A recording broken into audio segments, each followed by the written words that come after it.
Hello दोस्तों, आज हम आपके लिए लाए हैं एक नई कहानी। इस दुनिया में कुछ इंसान ऐसे होते हैं जो समय आने से पहले ही हार मान लेते हैं। तो चलिए हम इस कहानी की मदद से समझते हैं कि हमें कभी भी समय आने से पहले हार नहीं माननी चाहिए। अगर आपको कहानी पसंद आए तो वीडियो को लाइक करें, चैनल को सब्सक्राइब करें। एक बार राजा कृष्णदेव किसी काम के चलते कश्मीर चले गए। वहां उन्हें एक सुनहरे रंग का खिलने वाला फूल दिखा। वो फूल महाराज को इतना पसंद आया कि वो अपने राज्य विजयनगर लौटते समय उसका एक पौधा अपने साथ लेकर आ गए। महल पहुंचते ही उन्होंने माली को बुलाया। माली के आते ही महाराज ने उससे कहा, देखो, इस पौधे को हमारे बगीचे में ऐसी जगह लगाना कि मैं इसे अपने कमरे से रोज देख सकूं। इसमें सुनहरे रंग के फूल खिलेंगे जो मुझे काफी पसंद है। इस पौधे का काफी ख्याल रखना। अगर इसे कुछ भी हुआ तो तुम्हें प्राण दंड भी मिल सकता है। माली ने सिर हिलाते हुए राजा से पौधा लिया और उनके कमरे से दिखने वाली जगह में उसे लगा दिया। दिन रात माली उस फूल का खूब ख्याल रखता था। दिन जैसे ही बीतते गए उसमें सुनहरे फूल खिलने लगे। रोज राजा उठते ही सबसे पहले उसे देखते और फिर दरबार जाते थे। अगर किसी दिन राजा को महल से बाहर जाना पड़ता था तो उस फूल को न देख पाने के कारण उनका मन दुखी हो जाता था। एक दिन जब राजा सुबह उस फूल को देखने के लिए अपनी खिड़की पर आए तो उन्हें वो फूल दिखा ही नहीं। तभी उन्होंने माली को बुलवाया। महाराज ने माली से पूछा, वो पौधा कहाँ गया? मुझे उसके फूल क्यों दिख नहीं रहे हैं? जवाब में माली ने कहा, साहब, उसे कल शाम को मेरी बकरी खा गई। इस बात को सुनते ही उनका गुस्सा सातवें आसमान पर पहुंच गया। उन्होंने सीधे राजमाली को 2 दिन बाद मौत की सजा सुनाने का आदेश दे दिया। तभी वहां सैनिक आए और उसे जेल में डाल दिया। माली की पत्नी को जैसे ही इस बारे में पता चला, वो दरबार में राजा से फरियाद करने पहुंची। गुस्से में महाराज ने उसकी एक बात न सुनी। रोते रोते वो दरबार से जाने लगी।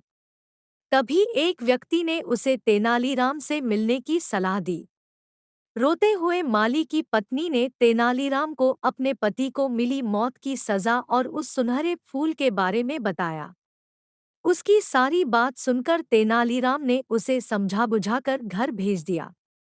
अगले दिन गुस्से में माली की पत्नी उस सुनहरा फूल खाने वाली बकरी को चौराहे में ले जाकर डंडे से पीटने लगती है। ऐसा करते करते बकरी अधमरी हो गई। विजयनगर राज्य में पशुओं के साथ इस तरह का व्यवहार करना मना था। इसे क्रूरता माना जाता था। इसलिए कुछ लोगों ने माली की पत्नी की इस हरकत की शिकायत नगर कोतवाल को कर दी।